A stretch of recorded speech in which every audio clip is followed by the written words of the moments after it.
ഏറ്റവും സാധാരണയായി ഉപയോഗിക്കുന്ന ഒരു മോൾഡിംഗ് പ്രക്രിയയാണ് ഗ്രീൻ സാൻഡ് മോൾഡിംഗ്.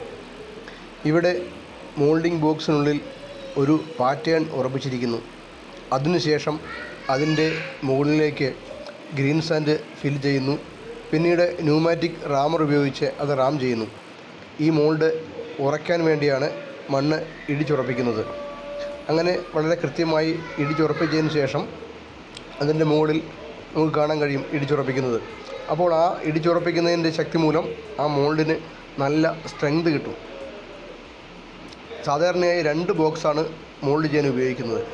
താഴെയുള്ള ബോക്സിനെ ഡ്രാഗ് ബോക്സ് എന്നും മുകളിലെ ബോക്സിന് കോപ്പ് ബോക്സ് എന്നും പറയുന്നു. ഇത് ഉപയോഗിച്ചിരിക്കുന്നത് ഒരു മാച്ച് ബ്രേക്ക് പാറ്റേൺ ആണ്.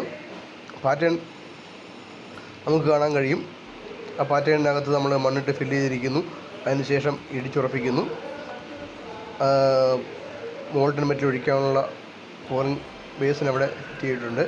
ആ ഹോള് സ്പ്രൂ എന്ന് പറയും. ആ സ്പ്രൂ വഴിയാണ് മോൾഡിംഗ് ബോക്സിനകത്തേക്ക് മോൾട്ടൺ മെറ്റൽ ഒഴിക്കുന്നത്. ഇതിനകത്ത് നമുക്കിപ്പോൾ കാണാൻ കഴിയും ആ പാറ്റേണിൻ്റെ അതേ ഷേപ്പിലുള്ള ഒരു മോൾഡ് കിട്ടിയിരിക്കുന്നു. ആ മോൾഡിനകത്തേക്ക് ഇറക്കി വയ്ക്കുന്ന ആ ക്രീം കളറിലുള്ള വസ്തുവിനെ കോർ എന്നാണ് പറയുന്നത്. അതായത് നമ്മളുടെ കാസ്റ്റിങ്ങിനുള്ളിൽ ഹോളോ പോർഷൻ കിട്ടാൻ വേണ്ടിയുള്ള ഒരു മോൾഡിംഗ് ടൂൾസാണ് ഈ കോർ എന്ന് പറയുന്നത്.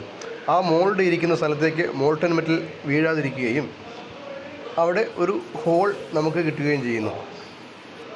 അവർ മോൾഡിംഗ് കഴിഞ്ഞിരിക്കുകയാണ്. കോപ്പ് ബോക്സ്, ഡ്രാഗ് ബോക്സ് മോൾഡ് ചെയ്ത് ആ മോൾഡ് ക്ലോസ് ചെയ്തിരിക്കുകയാണ്. ഇനി മോൾഡിനകത്തേക്ക് മോൾഡ് മെറ്റൽ